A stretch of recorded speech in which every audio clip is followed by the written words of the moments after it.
I was thinking that you have to do 100 crunches a day, eat very little, and do 10 hours of cardio every week, but that is so not true because it's not sustainable. Hello beautiful, welcome to the channel where we're all about improving ourselves mentally and physically. Today we are going to talk about how to get abs while bulking without dieting at all, and that means no energy restrictions. You can eat your delicious food, your favorite coconut cream pie, while you feel very strong, healthy, energized, and everything. You'll feel amazing inside out. And I will be dismantling all the myths about getting abs, so get ready for this ride because this is going to probably blow your mind off. Yeah, you can maintain that sort of physique all year round using my methods right here in this video. So without further ado, let's dive right into the video. So first, let's talk about the mistakes that you may make along this fitness journey, because these are definitely some of the BS that I believed before I found out the real strategies. I don't want the same thing to happen to you. I don't want you to waste your time and money, so let's dive right into this. The first thing is detox tea. Anything that has to do with magic pills or supplements that will make you slim thick overnight, these are not going to work. Yes, they will clear up your digestive systems and such, but in order to see changes in your body fat composition, it's going to require a lot more hard work, so don't believe into this. And the next one is HIIT cardio. Doing HIIT workout a few days, 1 to 2 times a week, it is fine, but overdoing this will kill you from making massive muscle building gains. That was a mistake that I did. I watched a lot of YouTube video. Of course, they talk about as if you will get abs 20 minutes just after working out, but that is so not the case, because yes, you will gain abs. You may gain abs. I saw abs before, but it only happens when you are eating little on a calorie deficit at the same time. You won't be able to eat a lot, and once you start eating a lot more, you will still regain all the fat. And the next one is ab workouts. Yes, I see a lot of popular ab workout videos, 2-week abs and such, but just as the HIIT workouts, it only happens when you're on a energy restriction diet. Of course, you can do ab workouts along with regular training, but you can't just do ab workouts because they won't make any changes to your body composition. They're not effective. They're not working out a lot of muscle groups at all. And I read a study, they did ab workouts and no changes were seen across the span of 8 weeks. And next one, of course, cellulite cream. Anything that has to do with the magic, anything with magic, it's not going to work. And waist trainer, don't waste your money buying these. They will just make you waste your money and you won't be healthy as well. They're going to push your digestive system, reproductive system, all those around. So it's not healthy at all. And next one, meal replacement. I bought into this before, but they made me have very little energy. I didn't have a ton of energy to push in my workout, so I wouldn't recommend that unless you are on a short-term weight loss program. But even then, I prefer real food over a meal replacement, anything that has to do with supplements. And you don't need to be on a prolonged energy restriction the whole time as well. You can't be 24/7 the whole year round on a cutting phase, because it will make it harder for you to gain muscle, and that means you will have abs but not have a lot of energy, and it will be restricting your capacity to build muscle. Next is intermittent fasting. It is possible to do intermittent fasting when you are bulking up, but it makes it harder for you to gain your caloric requirements and also your protein requirements. You will understand what I'm talking about in a few minutes from now. Some mistakes that you may make. You can do intermittent fasting, but it will be harder for you. Now let's talk about your journey to abs. Just to give you a glimpse of what to expect throughout this journey on building abs while building lots of muscle. So first, you're gonna be in the bloated phase. When you start bulking up, you are going to feel bloated at times, and especially when you start out lean, you may see some of your abs disappearing, and that is this phase. And when you're in this phase, it's important to remember not overdo it. And so just get back down to a little bit lean, try to stick to this curve, And after this, you'll be in a pretty fit stage, and this is me. You'll be seeing booty gains, and you'll be seeing some sort of definition. You have somehow surpassed that shitty bloated phase. And last, you are in the jet phase. I think that's where I am in right now, almost hitting the jet phase. And of course, progress will slow down as the years go by. You'll be gaining lots of muscle, you can eat a lot, and this is the phase that we're talking about. I'm showing you through how to overcome this curve, make it smooth, and get to the jet phase. So the first thing to keep in mind is to train harder every week. I made that mistake like last year. I was somehow content with my progress, and when you are content, you won't gain as much as you want. So you need to be progressing with every week. And what I mean by that is increasing your repetitions, increasing your weights throughout each mesocycle. You need to be improving, increasing the weights as if you are a power lifter. You know, you're getting stronger at the same time, but you're also doing more volume. But of course, on some mesocycle, you can focus more on reps, and in some mesocycle, you will be focusing more on increasing strength. But overall, try to focus on both. Try to get stronger at the same time. And that is why I love power building, because I've been kind of doing that sort of routine, and it has tremendously helped me a lot in seeing all this definition and such. And next one is to keep in mind is to do at least 50%. You want to devote it to compound lifts, and that means exercises that target a lot of muscle groups. For example, squat, bench, and deadlift. In squat, you are not only engaging your glutes, but you're also targeting your quads. These are really big muscles. You want to target big muscles. That will allow you to grow more muscle and also see more definition.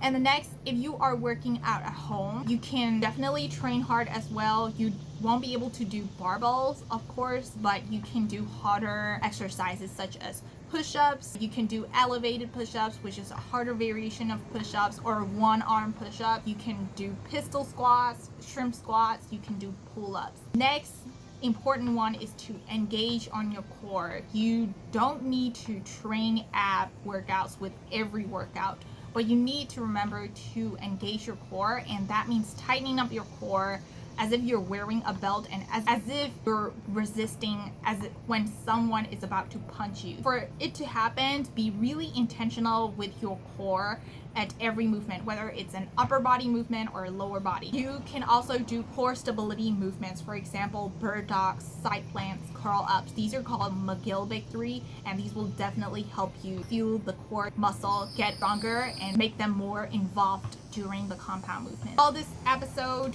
this video is brought to you by Fit by Scarlett. This is my one-on-one coaching program, and this is me transforming from me 4 years ago to what I am right now. But of course, I didn't count the parts where I made mistakes, but if I'm coaching you, I can definitely help you move to where you want in a faster pace. And this is like the sort of a course/coaching thing. This is just an example of what the method, the strategy of how I will be teaching in my coaching program. So if you're interested in it, check that link out in the description box below in order to apply. The next is nutrition part. This is so important as well. It goes hand in hand along with exercise. You can't do only one right. And for nutrition, you need to be eating more. Eating more should be your main goal. But there are caveats to it. You should not gain more than 0.5 pound average weekly. This is true especially for a girl, because your body has less capacity to grow muscle. So when you are gaining a lot more with the food you put in, it will be getting into fat mass instead and not muscle mass. So there is a cap of how much muscle you can build, and feeding more doesn't necessarily mean that you will gain more muscle. The rest, everything that you will gain is just fat. So just keep in mind. And the next, you want to keep in mind to increase calories less than 10% every single week. You do not want to dramatically switch up your calories. You want to go slow and steady wins the race. If you don't like counting calories, I do not count calories at all. One way that how you can intuitively go is to add one food item each week. So let's say if this was my first period of bulking, I am adding more protein in lunch, and next time I'm adding a pre-workout as a snack, I'm having pineapple. 3 weeks after that, I will be adding avocado. So you don't necessarily have to do each week either. You can do every 2 weeks. So if you are doing the bulking period slow, it is safer for you.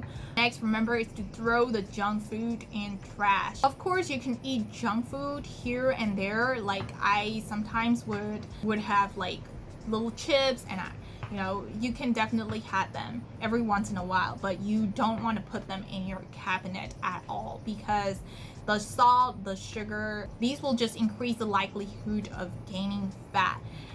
And of course, you can still be lean while eating junk food, but it is not healthy for you. So that is why I do not recommend. But instead, eat whole and least processed food. And you want this to be 90% of the time. You want to eat whole, least processed food. Another thing is make carbs and protein post-workout non-negotiable. You cannot skip the carbs and protein post-workout. Have them immediately. That's why I like to put my dinner an hour after I finish my workout, and I also have my protein shake immediately after workout. And remember that carbs are your friend. You don't need to shy away. You don't need to just have chicken and broccoli with every meal. You can definitely have carbs. I have my carbs with every lunch and dinner. I have a whole lot of brown rice, because these will help you maintain that energy in your workouts. That means you'll be getting stronger, you'll be feeling more energy. So adjust the carbs depending on how much your body can handle. You want to be eating sufficient protein intake. That is why I eat like 5 eggs actually every breakfast, because these are just like really good sources of protein. And some other proteins you can have are lentils, lean chicken, fish is also really good. So make sure that you are hitting your protein requirements. And what I would say is, for girls, I would recommend at least 1 gram per pound, and for guys it's like 1.2 at least per pound. Now let's go through a checklist of everything that you need to cover. Some additional facts that you need to keep in mind is to have at least 8 to 9 hours of sleep, because if you don't have enough sleep, you will be limiting your strength in the gym, your performance, and you will be also limiting your muscle gaining potential as well. And the next is to keep your sets pretty hard, especially on the last set of compound movements. You want to keep an RP of 5 and above. That means if you rate the hardness of a workout from a scale of 0 to 10, it should be like above 5 and above. Or you can think of it as a way where you have less than 5 reps left in your tank before you hit total muscle failure. And remember to think long term. I know this is a true pill to swallow. Most of us wants to see instant results, and the social media kind of train us to get instant gratification, but remember that any sustainable success happens when you are patient and when you employ those tactics long term. Another one is to feed the machine. That's the quote that my exercise science PhD mentor says. Just feed the machine. If you don't have the carbs, protein, fat, the healthy fats, your body will not be able to make the necessary muscle. And only when you have muscle, you will be able to eat a lot more and still not worry about gaining fat or anything like that. And remember to have the necessary supplements. I have a protein shake. You don't need a protein shake, but that just like optimizes your muscle building potential, because protein is so important. And you can have creatine as well. That helps you get more reps in the gym. Some people, it helps them build more strength. And omega-3. That's why I like to, you can take fish oil, or you can have it from chia seeds as well if you are plant-based. And I have like tilapia with every dinner because of that. I want omega-3. And remember to love yourself at all stages, because you will be seeing a lot of changes in your body throughout this journey. And as I told you, especially the earlier days, it may suck a bit when you are trying to find out how fast you need to approach with bulking. Remember that your body and you are beautiful no matter how you look like, what your body looks like. And now this is not just about looking amazing, it's also about becoming more disciplined, dedicated to a long-term process. And that is what makes fitness so fulfilling, because it's not just a magic instant gratification. You are finding out the necessary strategies and becoming consistent, dedicated, disciplined over the long run. And that is what makes fitness so special. I hope you enjoyed this YouTube video. Oh my god, I know it's a pretty long one, but this has a lot of details. And if you want to download the PowerPoint slides that I presented you, the link is in the description box below. So yeah, thank you so much for watching. Don't forget to like and subscribe. I will see you on my next video.